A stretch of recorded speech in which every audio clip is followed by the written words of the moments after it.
Good evening, ladies and gentlemen. My name is Grev, and welcome once again to another Rip Roaring Red. You're joining us 48 hours removed now, is it? Yeah, 48 hours removed from the game. A little bit longer. The voice is coming back. It's a little less hoarse.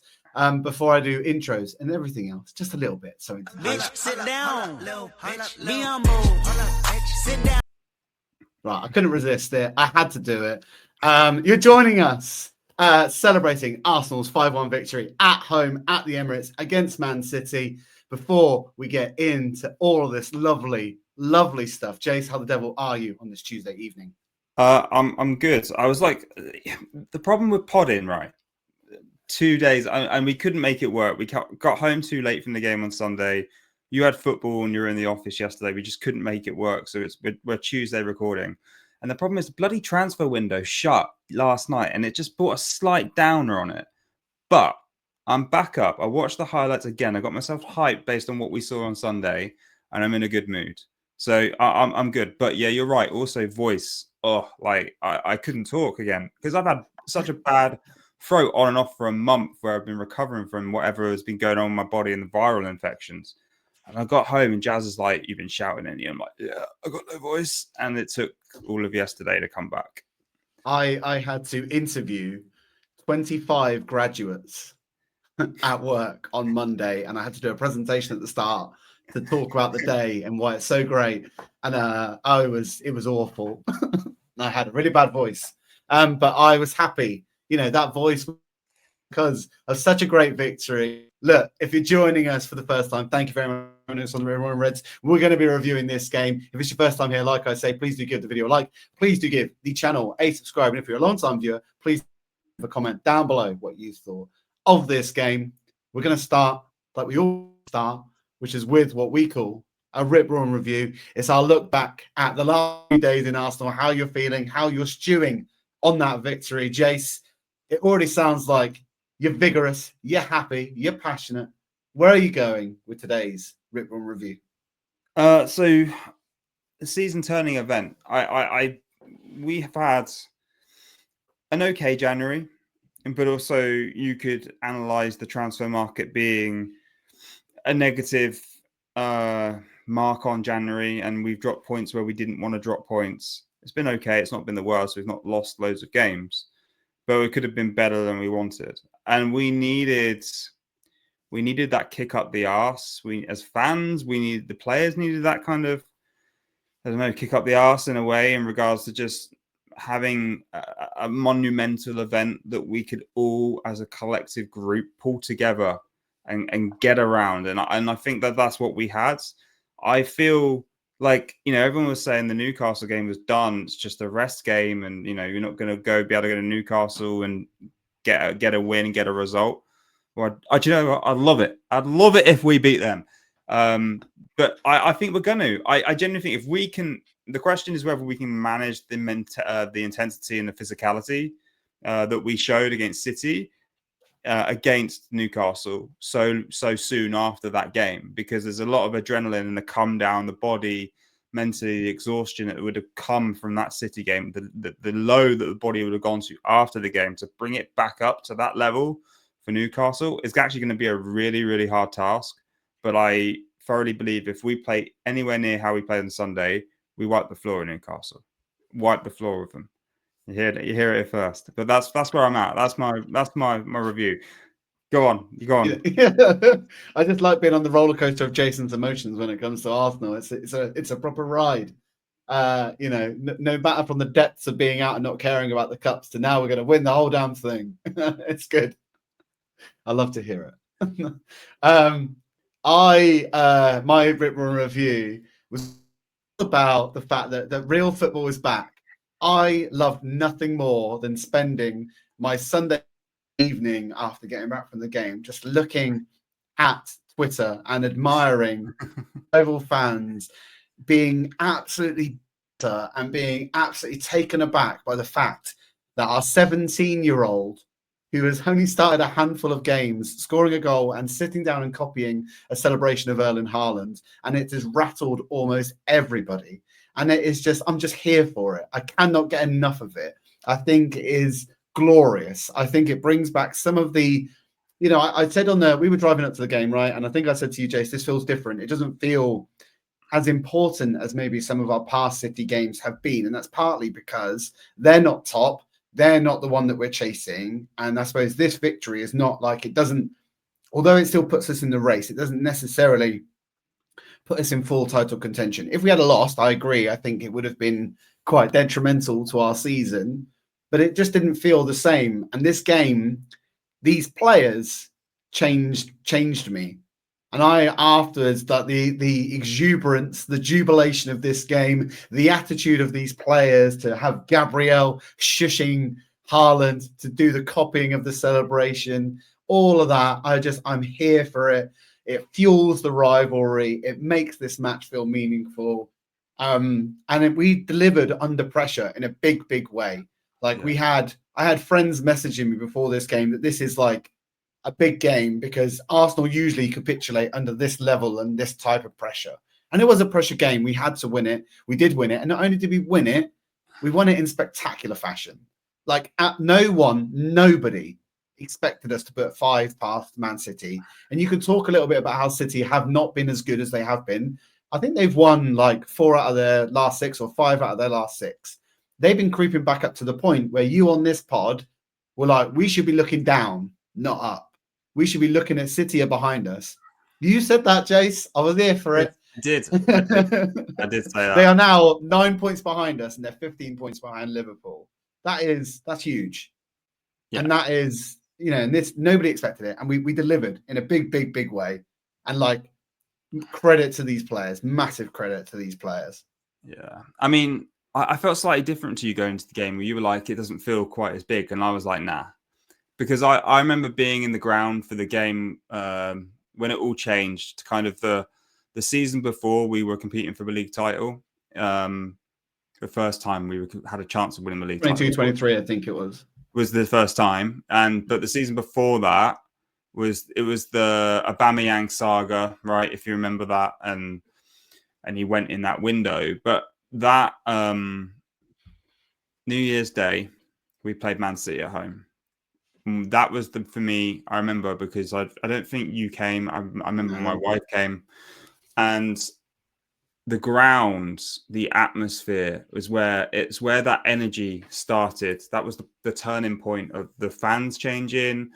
We put in a performance where it felt like it was us against them, us against the world. We outplayed them off the park, and somehow they managed to scrape a win. There was a really dodgy refereeing decision.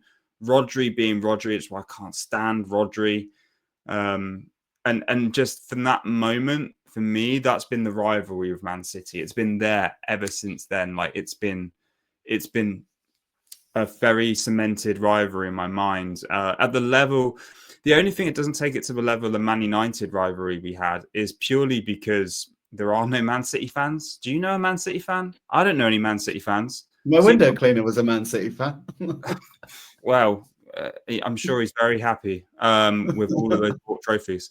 But like, there's no one to have that rivalry with. You know, we still have mates that support Man United, and we can have that rivalry from back in the 90s and early noughties because we're old enough to remember it, unfortunately. And that was big then because both teams were very well supported.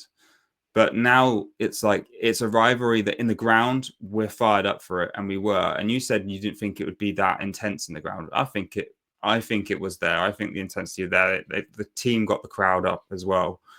So I just think that it does exist with City. I think there is a rivalry there. The only difference is that their fans are they're just not that great. As you know, they turn around and occasionally do the Poznan. But did you see the amount of Poznans going on in that game? Like, the amount of it was turning around. Yeah, the shithousery of like our fans.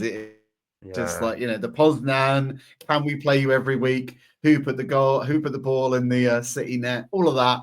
You know, it's all a bit tongue in cheek. And I know that all the rival fans are bigging it up, going, "Oh, all this stay humble. Isn't this exactly what Erling Haaland is talking about?" And I'm like, if you're missing the irony here, then you're missing the point. Let me play that violin. I just like, honestly, I'm so here for it because, like, you have to give and receive it somewhat, and we've taken our fair share of kind of shit over the past kind of few seasons on occasion. It's just nice to get one back. It's just our turn to dish it out. We've taken so many beatings from City, and I think they've scored 5 at home against us a couple of seasons ago. They've come to the Emirates and trounced us. So, we were due a big win, and we were due a win against City as well. And it all came at once. A big win, a high-scoring win, and we absolutely battered them.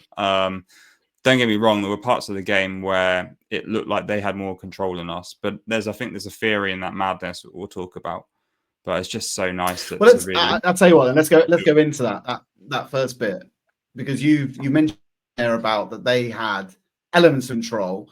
They had elements where they probably had us on the ropes. Let's talk a little bit about that first half, because we started this game in incredible fashion, quite unlike a lot of our games this season. Like, tell me a little bit about what you thought of our coming out of the gates in the first half. Well, the Newcastle game will be the test of the theory. In short, that theory was, and we said it last year, we start slow, we get to February, and then we put the gas on. Because if you remember February this time last year, it was the 5-0, the 6-0, the 5-1, whatever it was, West Ham, Palace, Sheffield United, we smashed them all, scored loads of goals, got back on form and pushed City all the way to the end, pretty much. That was last season. I feel like Mikel had the same tactic this season as well. He knows that the intensity required and the physicality at this level means your body physically can't do that level of intensity for such a prolonged period. So it's like we start slow, we do enough to get the points to stay in it to this point in time. And in February, it feels like we turned the gas on. And I think we saw, this was the first game of February, and we turned the gas on. That's how we started. We came out the blocks. We always remember 2 seasons ago when we were in our first title race, and the beginning of that season, every game up to Christmas, we came out the blocks fast. We hit teams hard. We punished them straight away. We didn't give any mercy. We hardly lost. I think we got one. We got that stupid result away at United. But apart from that, we even dominated that game against United that season. We should have won it away at Old Trafford. I don't know how we didn't. Refereeing decision for Odegaard again was appalling. But the point I'm trying to make is that we didn't give up in any of those games. We pushed ourselves. But the problem is we ran out of steam. It's flipped around here. Now we're seeing that same Arsenal. I recognise the Arsenal team that we saw on Sunday night is the Arsenal team that I love, is the Arsenal team that I recognise. And we'll talk about it more, but the ability to counter-attack, to press hard. We talked in the last podcast about the fact that we just can't counter-attack in the moment. We're so slow in our build-up play. Well, we weren't, when we talk about the goals later, some of those goals in the second half were not. So we adjusted our style of play. And, the beginning of the game, the press was amazing. Odegaard was pushing. Dek was pushing, Havertz was pushing, Trossard jumped in. He actually got the tackle on Akanji, gave it to Dek. Amazing intelligence from Dek just to not control the ball and look around. He saw Havertz exactly where I was, and he didn't even think. It was just instinctive, just give him the ball. So yeah, pressing and the way we came out of blocks was brilliant. Yeah, I totally agree. And that goal came from that come across the ball. Odegaard puts it away within 2 minutes. We go 1-0 up. And I think we had that level of control like you talked about for the first 20 minutes or so of this game. And I think reflecting on that first 20 minutes, we were probably, I don't know if you were thinking the same as me, but I've had this feeling a lot this season in all the games that we've gone to. We don't finish our dinner. We're not very good at putting teams to the sword early in games, or at least putting a good buffer between us. And I know eventually we did. But I suppose when it got to 25 minutes or so, and City started to take a bit more control of the ball, they started to protect it really well. They started to pass it around a lot more, and they started to carve out a few openings.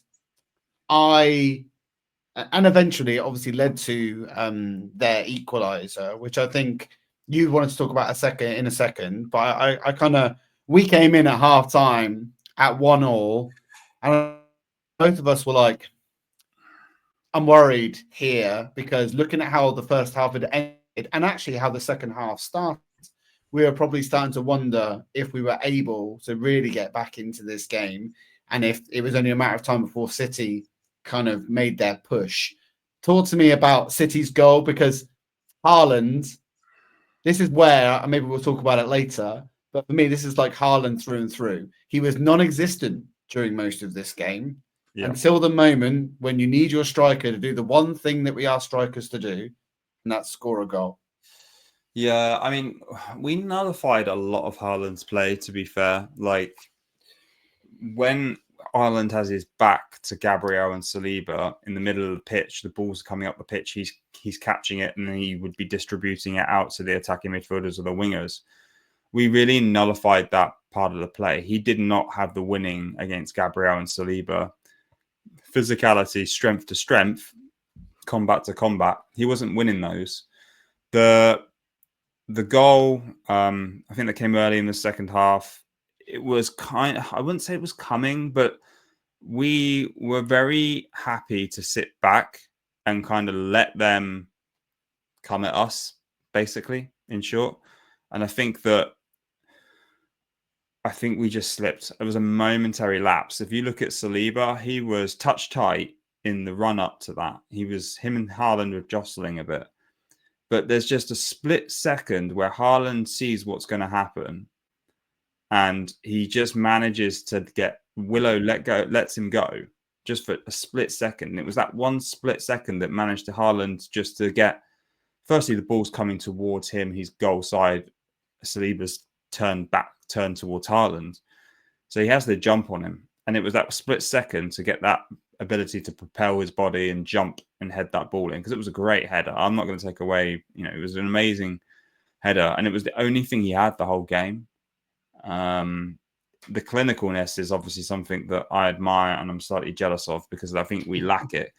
You laugh, but like we'll talk about some of Kai's other chances as well as the one he scored. And if we had a striker, if we had Haaland playing in our team, maybe we would be. This is kind of my not my problem, but I'm kind of like Kai, and let's get on to Kai a little bit then, because I want to talk about our number 9 problems a little bit, because the things he does for this team are influential. He does different things. He's not just necessarily about goal scoring. And you talk about the moments where Haaland has his back to goal, he's trying to play out the passes to various other people on the pitch. But it's like, that's obviously we need Havertz to do that too. But his pressing, his physicality, his contribution to the team, his way to break up play, his way to bring other people into the game is really quite commendable. And it's something that Haaland, although tried to do here, couldn't do.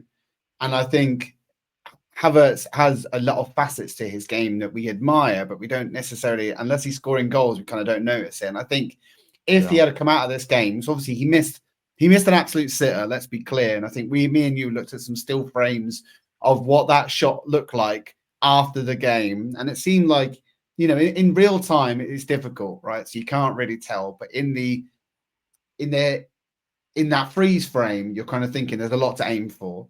And as a striker as well, you kind of like want to hit the target as well. I think that's the bit that's criminal for me.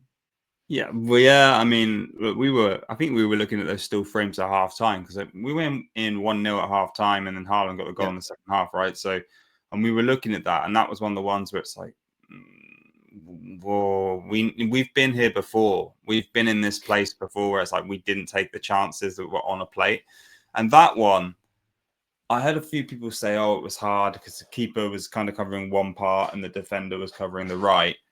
Well, for me, there was a big hole on the left side of the goal, and he decided to go right. And there was a defender there, and the keeper was in the middle. So that side of the goal was covered. 2, we didn't even hit the target. He put it wide. And for me personally, I'd have gone left, especially as he was on his left foot as well. So, I mean, hey, we've all missed sitters. So who am I? Speak for yourself. Unreal. I find it quite funny now looking back. Like we obviously got Havertz and Jesus when fit, and yet in 2 centre forwards we've ended up with the same problem in both, and it's that they lack clinical finishing.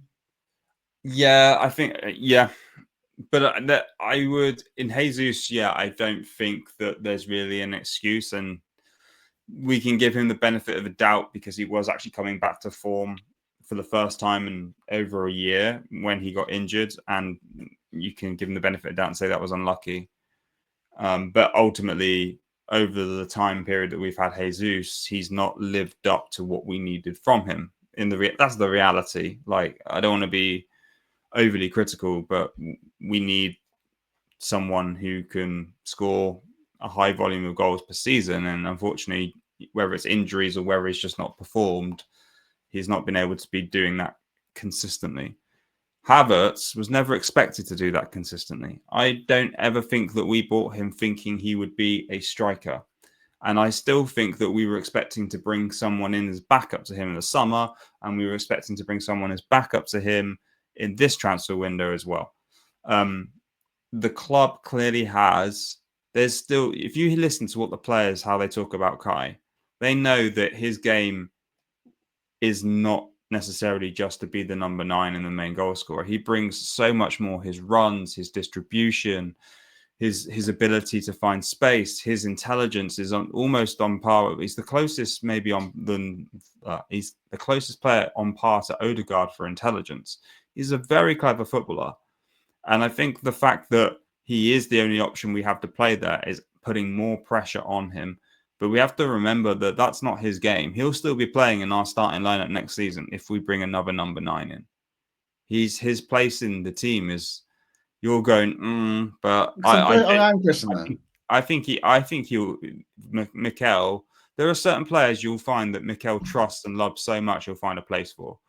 Him and Odegaard, yes. Yeah, but sometimes that is detriment. Like, this is where Thomas Partey comes in a little bit, because it's like he trusts him so much he'll play him at right back, and it's sometimes sort of detriment. Yeah. Well, I guess we've not really had that problem with Havertz yet. But you know, I would be critical in saying he should have at least scored one of those, because there was also a chance right at the beginning of the game. Do you remember that? He was through. He took the shot so early, and like, and it was really quite light. It wasn't even like, it wasn't a foot through it. It wasn't very powerful. It was straight at the keeper.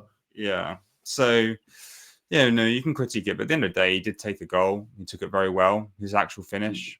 There was some interesting stats on strikers, right? And you know, they mentioned it was Ollie Watkins mentioned, and Isaac.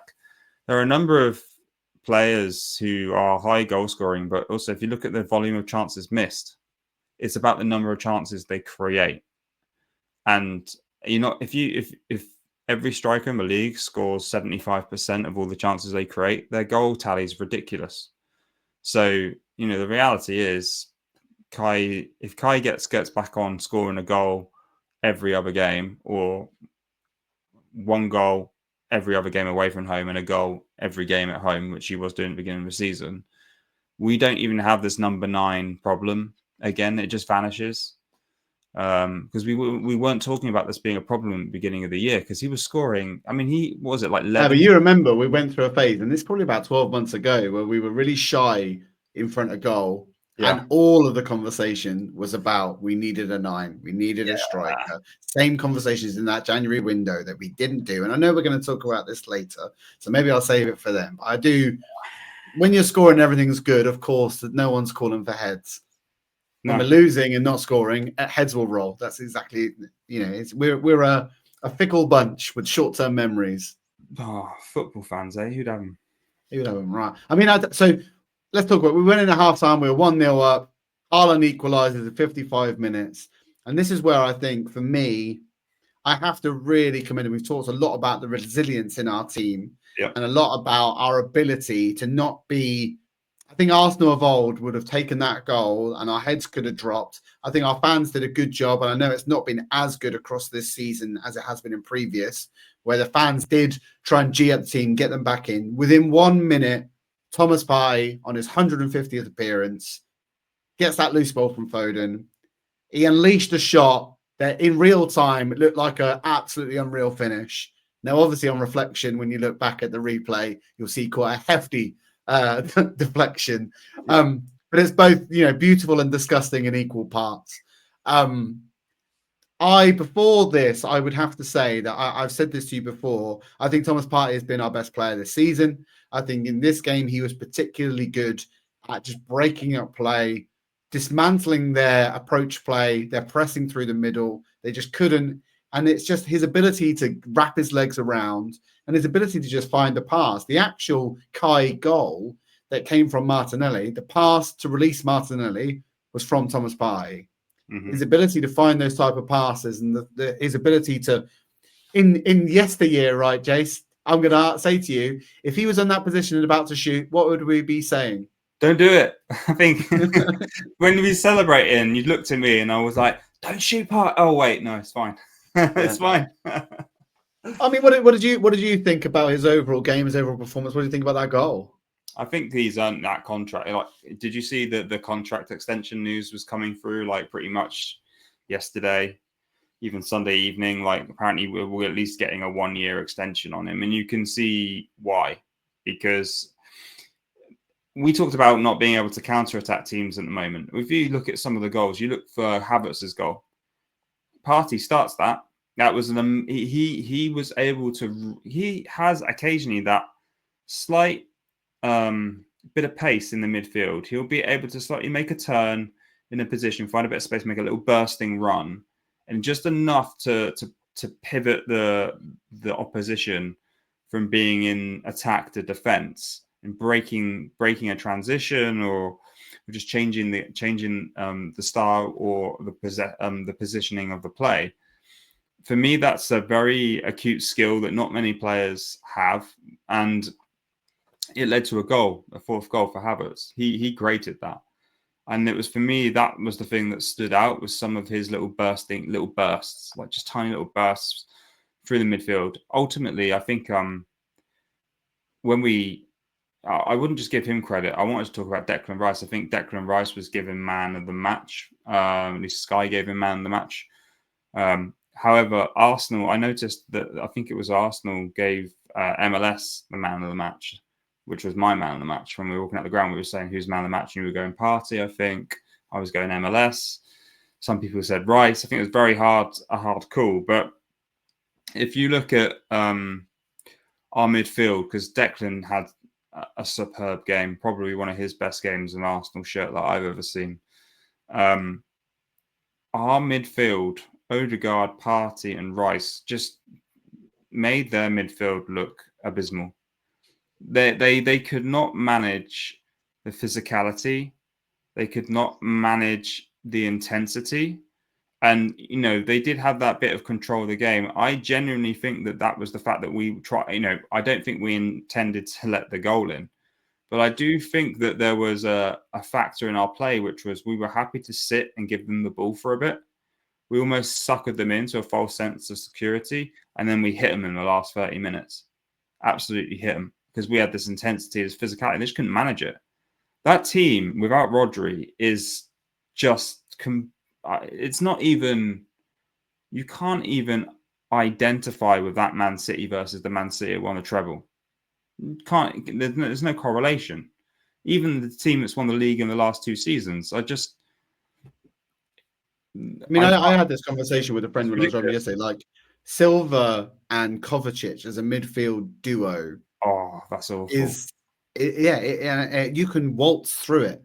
You can press it. You can make it like. And I want to get onto here to kind of say that City's level of forced errors, I think they're currently 7th in the league for forced errors. And that is shown through their midfield.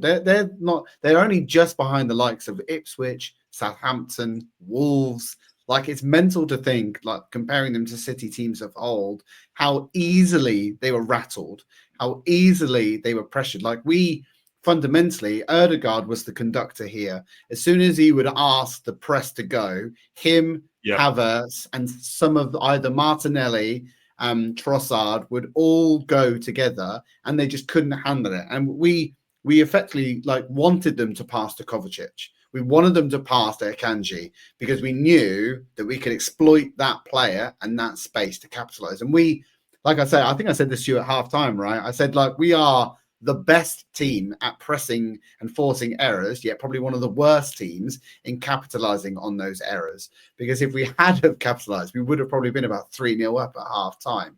I genuinely think, like you, that Rice, that Odegaard, that Partey trio midfield is incredibly well structured. It has that fundamental balance between attack and defense.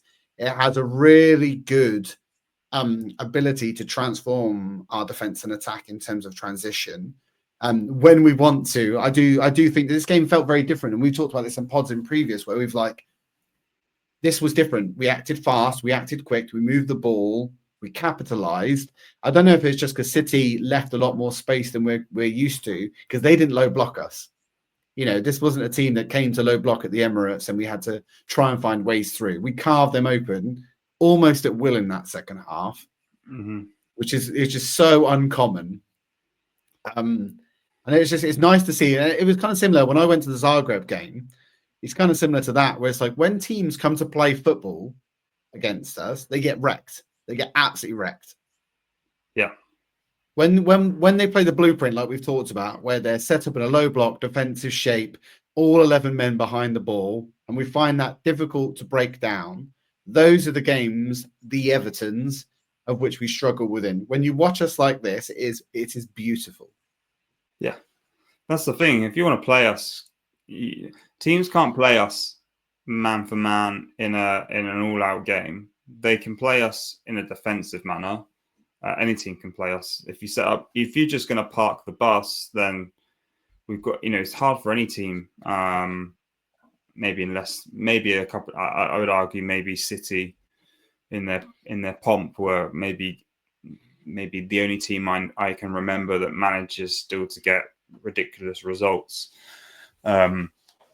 when teams play that way. But we have notoriously struggled with that. But City have never. I mean, it was actually a change in style. City. If you think about some of the draws that we had last year with City, they were boring games. You remember last year, everyone. It was like a chess game. It was like a chess game, wasn't it? Where you basically just cancel each other out. Yeah, I remember that game at the Etihad last year. It was towards the end of the season, wasn't it? Because it was. We really needed. If we'd have won that game, we'd have won the league, and they would have not won the league. So, it was a real chess game, and everyone was hyping it up to be the biggest game of the season, a showcase for the Premier League, and it turned out to be. Which is quite very different to when like Liverpool play Man City, right? And they're always that is a free flowing goal scoring game. It wasn't like this was that. Yeah, just in our favour. Yeah. No, I mean, I think our midfield, just to sum up, is far superior to theirs at the moment. They've got a big rebuild job on. I don't see De Bruyne. De Bruyne is gone, right? He's not staying after the end of the season, I'm assuming, because he came off the bench and didn't do anything. Rodri, they need to have a backup for at some point. I think they've signed the guy from. They've signed 4 players in this window. I don't know how much money they've spent. 107 It's so. I honestly, we'd have a whole pod dedicated to how they can continue to do what they're doing within the rules, and it's like. I just can't. I'm not getting into it. I'm going to frustrate myself, Chase. How many? Just a question. How many of the players they've signed have got in their contract that they get half their wage reduction if they are relegated? They go down. Yeah. I mean, if they haven't done it by now, I just can't see it happening. I think we're past it now. It's past. Nobody cares about them. Let's be honest.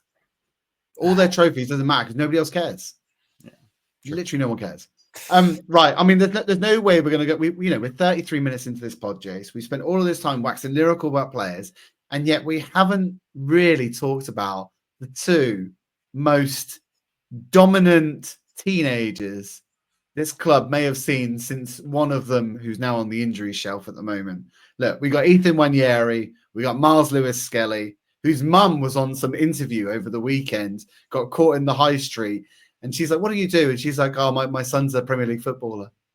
And they were like, "Oh, who's your son?" She's like, "Oh, Myles Lewis-Skelly." And then she actually said in the quote that he stays humble. Unreal. Foresight and foreshadowing. It's really good. In this. Oh, that's brilliant. I'll send it around afterwards. I'll put it in the description as well, so you can have a little look. Take your pick, Jace. Who do you want to talk about? Which one of those 2 players is the one that you want to give your flowers to? I think I've shown my love and affection for MLS, right? He's my favorite thing about this season. Just hands down, this season, if you ask me what's the one highlight, his flourishing into the first team, not just into the first team squad, into the starting lineup, unquestionably, you cannot drop him right now. I don't watch Newcastle enough. I'm sure I'll be challenged, but I think best left back in the league at this moment on form. And, Thomas Tuchel is going to be calling him up for his first cap for England. We're finally going to have a decent England defence eventually, I think. I think it's slowly going to get there if White can get back to fitness as well. So he's just been outstanding. I just can't... There's so many elements of his... I've talked before about his ability to move the ball in tight spaces, to be able to push. Haaland was bouncing off him. This kid, he's obviously very strong, but he's quite small. Like, Haaland looks like a giant next to him. And Haaland's trying to chase him down. And literally, he's trying to grab him, chase him down. He just bounces off of him, goes flying. Like, how is that possible? The strength in this guy is ridiculous. The tactical awareness is, for his age, just the intelligence he has is just mind-blowing. Like his positioning for his goal. Like, he knows how to play within our formation. Deck drops far to the left, so then he cuts inside. Gabriel kind of comes into the left-back position. They're playing with a triangle between them. Balls going back and forth between Skelly, Deck, Gabriel. And then he has the confidence to collect the ball just outside the area. No fear in his stride. Turns and just then runs into the box. And I thought, he's gonna...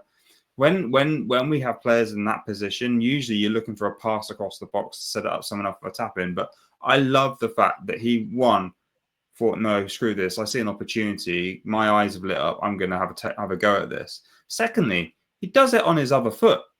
He takes the goal on his right foot. He's on the left side, and he's basically playing it from his left to his right, and then putting. I mean, I just can't. I'm just so excited to see how he grows. He's the best left back since Ashley Cole. Did I say that last pod? I think so, yeah. He's the best left back we've had since Ashley Cole, and if he's, for me, that's high praise. He's the best left back that's ever been in the Premier League, and if he can get anywhere close to that, we've got an amazing talent on our hands. The only thing I would say is he might actually be a left back.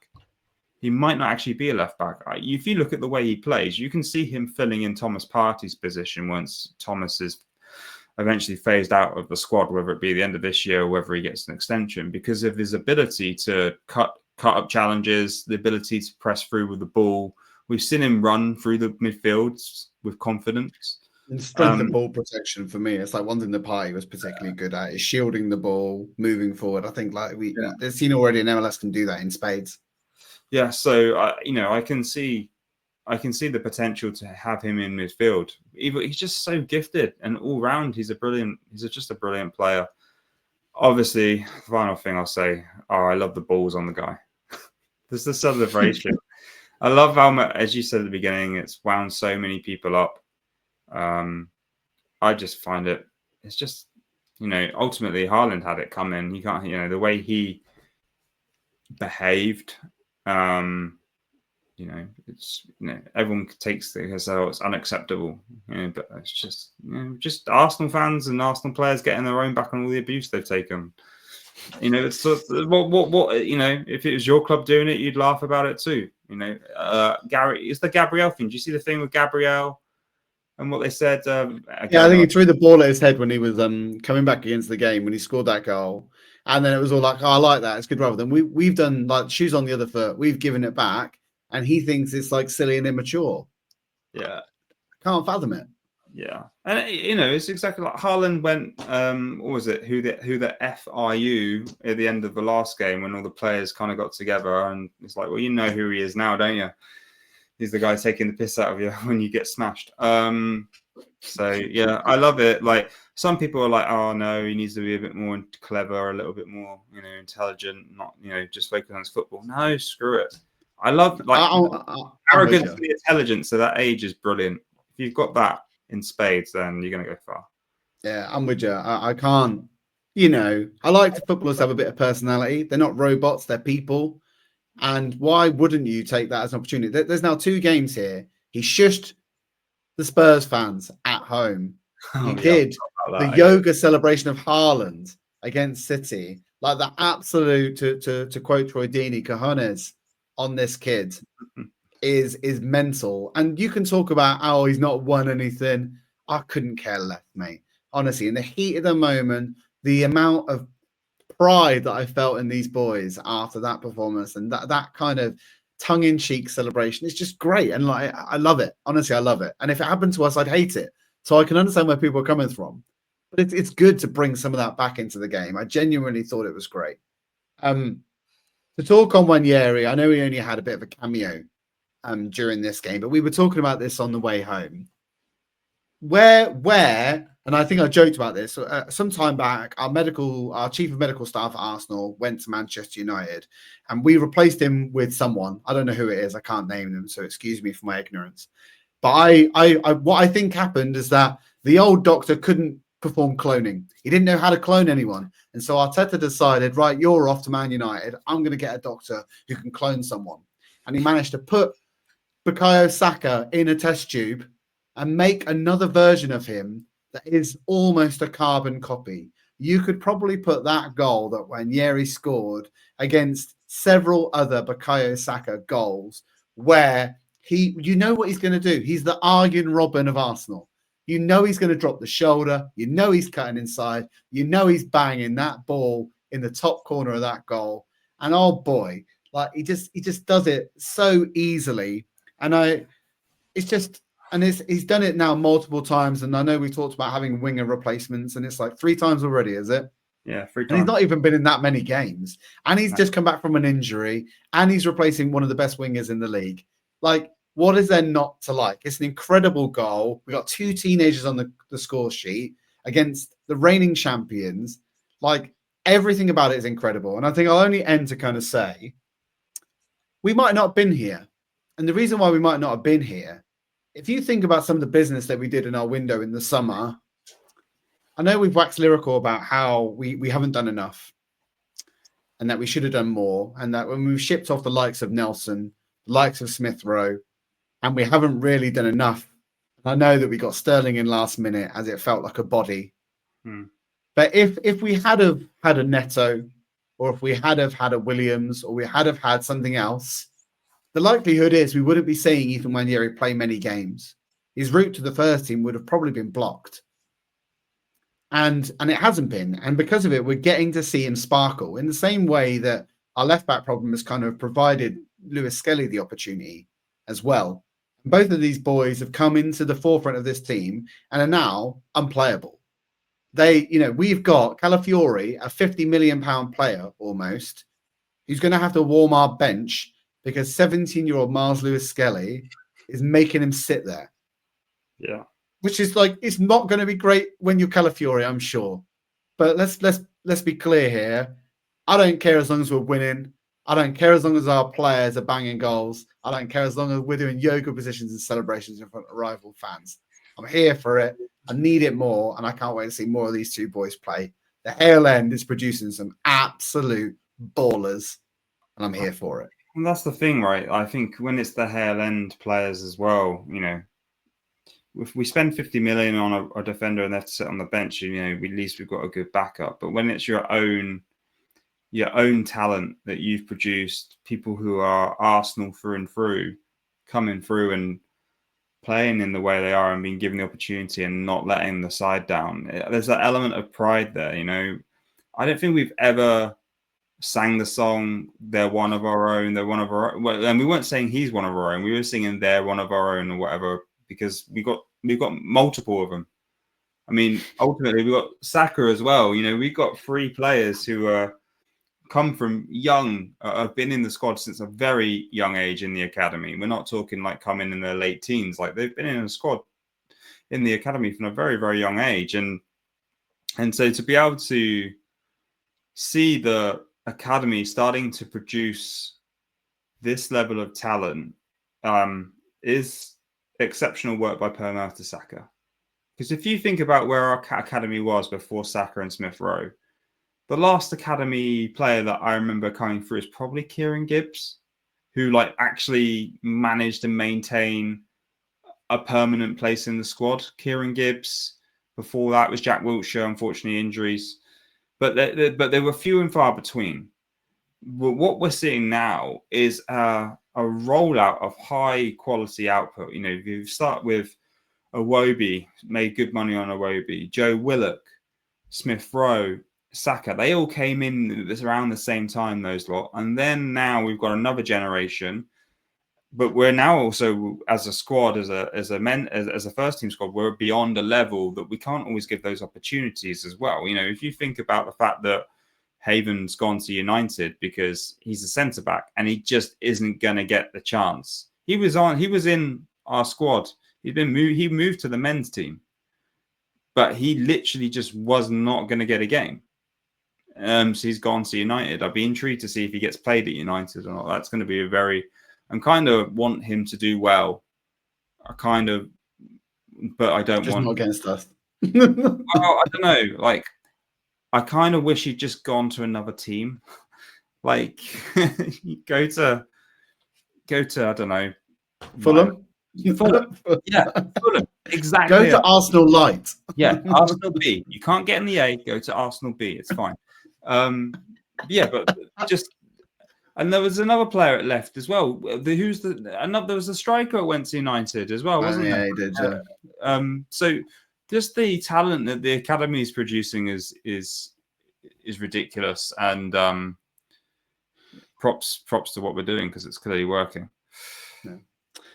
Right, I don't want to end on a Debbie Downer, but I'm going to bring it up anyway. Misery business. In the quote of Paramore, a bit of misery business. As you've already said now, Jace, we're almost 24 hours removed from the closing of the transfer window. We didn't do any business. I don't know if Arteta looks at a 5-1 spanking of Manchester City and decided, I don't need anybody. What's your view? Like, I've read in the time that has passed that it's very much along the lines of, I don't just want a body. I didn't just want to get a player, any player. I want to get someone that fits the system, that fits the style, that fits the profile of the player that we kind of want. And there maybe just wasn't someone of that nature. Like the likes of Mattis Tell, who went to Tottenham on loan. I think it was for a 5 million loan fee, which is quite a lot for a pretty much unknown 19-year-old striker that's probably not going to get a starting berth in our 11. So I can kind of see where the club is coming from. What do you think now you've had some time to sleep on the transfer window? What's your feelings towards it? I'm still torn. Like, this was the bit that I have not shied away from my love of Ollie Watkins throughout this podcast since we've been doing it, which has probably been about 2 years. So when I saw the bid go in for him, I was very excited, and I wanted Ollie at Arsenal. I think just he's an Arsenal fan. He's been proven in the Premier League. I think getting a striker in is always a big gamble. It's always your biggest investment in the squad. And as a result, it can also be your biggest mess up if you get it wrong. Sorry, try not to swear there. But, and so I take much more confidence in bringing in proven Premier League strikers who we know can score in the big games, opposed to bringing in strikers from Germany. Like, we've seen, how many strikers have we seen come in from the German league, whether they're German or French or wherever? Nkunku, Werner. Are you saying Timo Werner's not a good striker, Jason? Sorry. Prove me wrong. But like, you know what I'm saying? That when you bring a striker in from either the Spanish, it tends to be the Spanish, the Italian, or the German leagues. You have to give them time to adapt. They sometimes have to strengthen up. They have to get. They have to come up to the intensity level that's there in the Premier League, and they don't always pay off. I mean, how many millions have United spent on strikers? Like, they still want another one, apparently. No, there's a quote in the paper today. They want another one. Exactly. So, but like, and that's not to poke at United. I know we joke and we like to poke United, but just a genuine comment on the amount of investment. Haaland, Xerxes. Before that, you had who they had? Who did they had? They had some millions strikers. I can't. Who's the Netherlands guy? Oh, the guy they loaned in from Burnley. Yeah. Oh, I can't remember his name. Oh, that was annoying me. I'm going to look up while we talk. But my point is that it doesn't work out always. And there are many examples. Chelsea have spent millions on strikers. The only teams that haven't spent millions or have spent millions on strikers and it's worked out are two teams. City, though you could argue Doku and Savinho have got question marks over them, but Haaland obviously worked out. And then before that, they bought Mahrez, so he was proven Premier League. I guess you can class Grealish kind of as a wing in that position as well. But my point is, look at Liverpool. They bought in Jota. They bought in Mane. They had, Salah, obviously, is, I guess, a bit unique coming from Roma. But when they make investments, they're making investments usually with kind of more proven talent that maybe are good at other teams. But when you put them in an even better squad, a higher caliber manager and a higher quality players, they improve their game and they're good all round. And Trossard's a good example of that, right? Trossard's a really good example of that for us. He's a squad player, rotational player, but his level is good enough for what we need. So, I wanted Ollie. I felt he was the key in our jigsaw. I think he would have fitted our system. I think it is a bit of a fairy tale I'd love to have seen happen.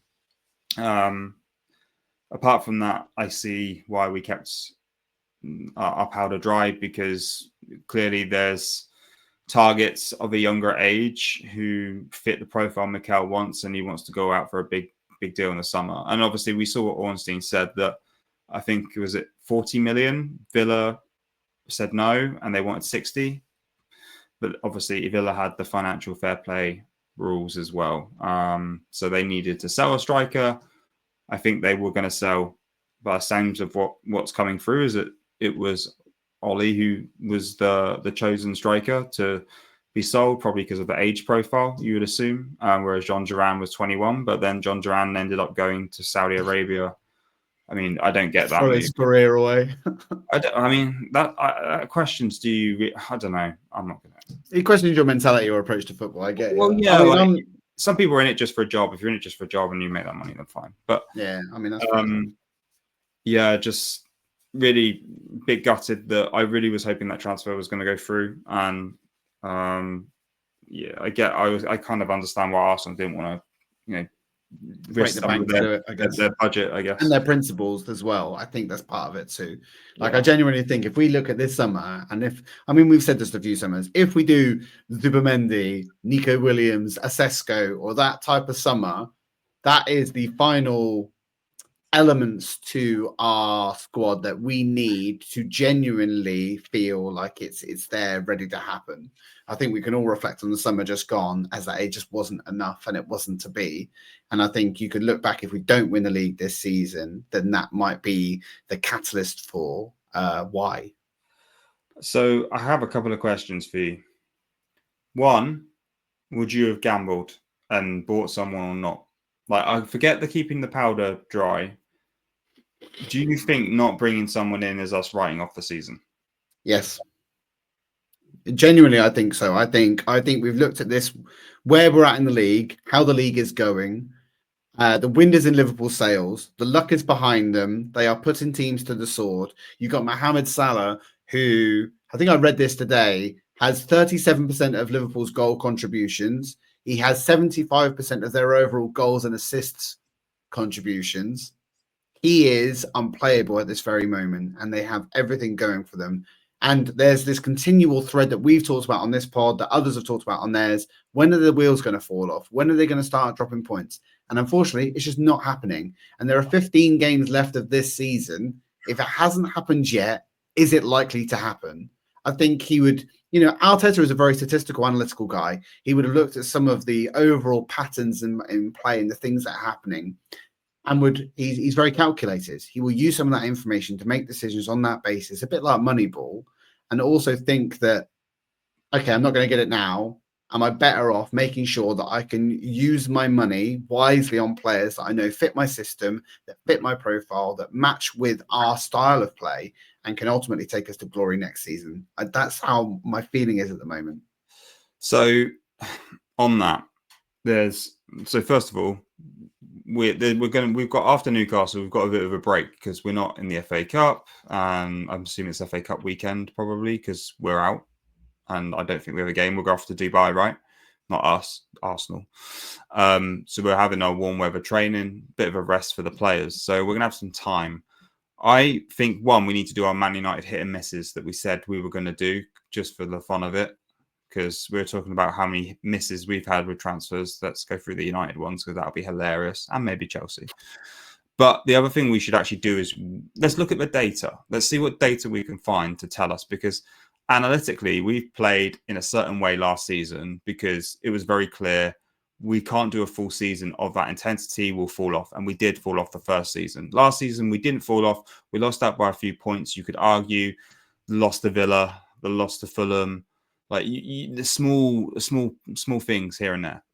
Liverpool, let's be honest, haven't been in a title race for about 4 or 5 years, like the COVID season. So that's 2019. So it's quite a long period since Liverpool have been in a title race, and half of their squad has transformed. It's only Alisson, Van Dijk, Salah who have been like your consistent all the way through players. I would love to look at the analytics and see how high they're overperforming based on where they're expected to be, and how we're performing based on where we're expected to be. Because I think we're gambling on the data playing out for us by the end of the season, that there's got to be a point that they drop. And so I'm really interested to do that. So we should definitely look at that. Final question for you. The Cronkies, do they care, or do they just want money for the Champions League? I'll be quick probably on this one. We looked around the ground against Man City and we're surprised at how many fans were sitting in seats that weren't necessarily there in their season ticket. I genuinely think this club, the owners look at this as an opportunity to make money. That is what it is. And the difference between winning the league and being in the Champions League is not too gargantuan that as a gamble to fund the type of players we might need to win said trophies as something they need to do. But yeah, I genuinely think it's run like a business. It's not run like a football club. Yeah, it's just interesting because it's like we've bought the players in we need to stabilize and kind of guarantee top four, solid midfield, solid defense, and like the finishing pieces of the jigsaw that would guarantee trophies. You know, we didn't buy who was the striker from Juventus. I always keep forgetting his name, Vlahovic. We didn't buy him when we said we were going to. We didn't buy in the summer. We didn't get a body in. We didn't buy in this window. There's been many opportunities where we've needed that particular piece of a jigsaw and we've not cashed out. And I just wonder sometimes whether it's kind of like the owners or Arteta, I guess, is the question you're asking. I think I question the owners. We know Arteta wants the players. He's going to push for it. It's more the owners going, well, look, we're in a place of stability, guaranteed Champions League money. We'll go again next season if we get it. Just like when they, how they've won the Stanley Cup or the NFL with their clubs that they own. They know that there'll be a couple of seasons where the dots align and they'll win a trophy. But apart from that, it's about stability. And I think that's what we're seeing as well. Yeah, agree. Well, like you said, Jace, we've got a bit of a break. So we'll come back to you and another pod. Maybe look at Newcastle. Probably look at our hit and miss of Man United because we've not got around to doing that. And maybe look at some of the stats because I just pulled out a really good Twitter account called Cannon Stats. They got some really great look at the XG, the X points against like this season versus last season and previous seasons. It's really good. So we'll bring up some of that. So we'll be coming back to you in the week while the team are in sunny Dubai. And we'll be doing all of that. If you're on YouTube, make sure you do like, subscribe, and comment on the channel. If you're listening, please do make sure you give us those 5-star reviews. And before we go, I'll just play it one more time. Bitch, sit down. Bitch, be humble. I'm not going to leave it going because I'll get copyrighted. Right. Thanks, everyone, for listening. We'll see you again soon. Have a good evening. Cheers, guys.